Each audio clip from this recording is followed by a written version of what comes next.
wani karamin yaro da abin titi mota ta buge shi, baban sai ya hango shi da gudu ya tafi da gudu ya je dauko wannan yaron, ya tafi da gudu ga mota ta tunkaro nan, baban ya mazza da gudu yana zuwa ya carraf ya dauke wannan yaron, sai mai motar nan ya ci birkin da ya ci wannan mai motar tankin motar ya zame, ashe daman dame tankin nan da yayi ashe akwai kanwar wannan yaron da za a buge akan wannan titin nan fa tankin yana tuwa idda ki wannan yarinya ta mutu har lahira wannan yarinya. Cin fayar na kallon sa ba haka yazo da ke ta bayan da ai ta ba wannan gudun nan fa uwa ta taho da gudu ta kama wannan yariyar, uban kuma iya tsayya kallon ran sai ya baci, na uban kuma iya san wannan yarinya gashi kuma nan an binne wannan bayan an binne wannan da darfa yazo ya hako wannan yarinya fa bayan ya kota ya kawo ta gidansa ya ajiye ta kai ta rugu ya binne ta. Uban fa yana kwance ko sai ji muryar yarinyar na cikin ɗakin nan fa iya zuwa sai ya leko yana lekowa mutum nan fa sai ji yarinya a bayan sa dan ta ce baba ban ya ga yarsa fa a cikin wani irin yanayi amma bai karo ta ba saboda ina son yarsa. Daga nan fa dadi ya rufe wannan mutumin yana rufe shi ko ya ce mai duttin lota nan fa irin yarinyar nan ya rungume wannan yar ta ba tare da jin tsoron ta ba. Daga nan fa ya rike yarsa yana ta rike ta cewa iya san yarsa ita ko yarinya ta jikin sa dai aka wace bai komai ba. Nan fa ya kata zai wanke mata kanta ya zuba mata ruwa a saman kanta ya so mata wanka ke. Bayan ya zo ya caje mata kai ko sai ji kum din ya makale. Daga nan fa sai ya tsaya ya cije idan ya bude kanta sai ga inda kan nata ya fashe ya fasa mata wannan kan a bayan ta da dinki kuma a bayan gurin. Nan fa yarinya fata juyo da ji baban nata ya kalle ta ce me yake faruwa wana? Yace babu komai wani dan abu ne kawai. Daga nan fa uban ya tsaya ta kalle yarinya ita ba ne tana mamaki ta dan yi dariya a ranta. Nan fa ya kata kanka da ya rufe ta ya lullube wannan yarinya amma ba ta yi bacci ba idan ta tsatsaye. Daga nan fa wannan ta fata tunanin ya ba aka ta ya tsare wannan nan fa ta tuno dan da take magana da bakin ta san ta juya ta ga wannan tankin ya tinka ta kawai ya zo ya doke ta ya kashe ta. Wannan lokaci za ta kwanta ne kashe fitila ta ce kai ya kashe mata fitila haske ce in kashe ya ce kai ba sai kashe fitilan nan ba. Nan fa ya ji a zuciya ta kawai baya so kashe wannan fitila ko sai ta ba mu alamar baya kwana dakin ta kawai. Amma fa shi fa mayafin nata fa a ransa fa san cewa fa ta mutu amma baya so ya sa a ransa ta mutu. Daga nan fa izo kusa da ita ya kwanta bayan ya kwanta ta juyo kusa da shi za ta runguma babanta. Bayan ta jo kawai ta rungume shi ta rike shi gam a jikinta. Bayan sun kwanta suna bacci ko yarinya tana kallon fuskar ta ga babanta yana ta hawa iya kuka idan sa. Da gari ya waye bayan ya fito ya ga yarinya tana tarawa a cikin falansa kuma ta saka kayan da aka bude ta da shi. Daga nan fa wannan ne ta fara fashe-fashen abu tana fasa abu ta dinga rawa kamar mahaukaci a gudun nan fa. Ta fasa wannan ta fasa wannan ta dauko wannan ta fasa wannan iya cewa ki bari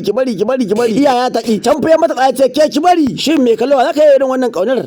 Wannan yaron da kuke gani Allah ya halice shi da wannan larura ne a hannunsa da kuma jikinsa baki daya. Sanadiyar wannan cutar yaron ya zama to abin tsoka da kuma yasa baya iya zuwa ko ina sai dai ya zauna a gida da kuma inda yake zaune. Wannan cuta ta hana yaron nan ya shiga cikin mutane kullun ya daka sai dai abin sa shi kai daga unguwarsa sai layin sai yake iya zuwa baya iya fita ko ina domin in ya je wani gun dariya yake masa. Amma kuwa sakamakon wannan cutar da Allah ya ira wannan yaron ya kasance duk inda ya shiga a unguwarsa kallon kallo ake mai a kalle shi wannan ya mai dariya wannan kuma ya kalle shi ce mai gashi. Amma wannan bai sa ya kare ba yakan iya zuwa ya dinga yin training ɗinsa shi kadai yana yin abin sai yana yin wasa yana tunanin a rayuwarsa ba Allah. Amma kuwa a ransa iya jin cewa akwai ran da Allah zai kawo masa canji mafi alkhairi a rayuwarsa shi sa bai damu ba yana yin abin sa kamar yadda ya saba kullun abu sa bashi da buri da ya dinga yin kida haka ya dinga sa jita yana kida yana kadawa yana kida so yake a duniya ce an san shi kuma an san me yake yi. Aikowa sai gashi Allah ya cika masa burin sa bai mutu ba sai da Allah ya cika masa burin sa wanda Allah ya bashi wata baiwa da idan yayi waka ta duniya kowa da kowa yake sauraron wakar sa. Sanadiyar wakar da yake sai gashi Allah ya cika masa rayuwarsa ya samu mahaukata kuɗa da sun kai dala biliyan 4. Daga nan kuwa fa idawo abun kwatance da kowa da kowa yake son mu'amala